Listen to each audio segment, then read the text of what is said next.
Hello hi అండి అందరికీ. Summer వచ్చిందంటే మనకు ముందుగా గుర్తొచ్చేది మామిడి పచ్చడి అండ్ మామిడి పులిహోర కదా. నేనైతే ఇవాళ అది ప్రిపేర్ చేస్తున్నాను లోహితమ్మ కోసం. మీకు కూడా చూపిద్దామని చెప్పి వీడియో అయితే తీశాను.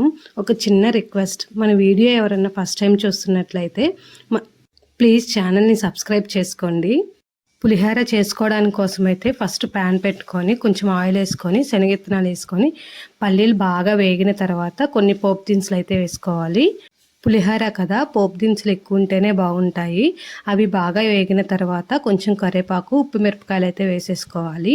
అవి కూడా ఫ్రై అయిన తర్వాత మనకు పచ్చి మామిడికాయ ఒకటి పుల్లటిది తీసుకొని, మీడియం పులుపు ఉంటే చాలండి, పిల్లలకు పెట్టేది కదా.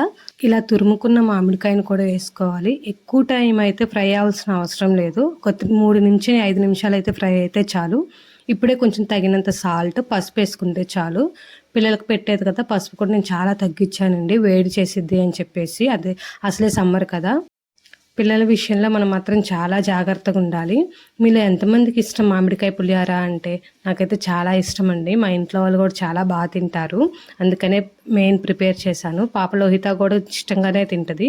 చూసారా, ఈ కన్సిస్టెన్సీ వచ్చాక స్టవ్ ఆఫ్ వేసుకుంటే చాలు. పులిహోర కోసం అయితే అన్నం ఇలా పొల్లు పొల్లుగా వండుకొని పెట్టుకోవాలి ముందే. ఇక్కడ చిన్న ట్రిక్ అండి, ఎప్పుడైనా పులిహోరకి అన్నం వండుకునేటప్పుడు కొంచెం ఉప్పు అండ్ ఆయిల్ వేసుకున్నాము అంటే అన్నం ముద్ద ముద్దగా రాకుండా పొల్లు పొల్లుగా వచ్చింది. ఇక్కడ నేనైతే మొత్తం వేసి కలపట్లేదండి, ఒకవేళ పులుపు అయితే తీలేం కదా, అందుకని సగమే వేసి కలిపాను. కావాలి అంటే చూసి అడ్జస్ట్ చేసుకోవచ్చు. ఇంకా మీకు ఏమైనా వీడియోస్ కావాలి అంటే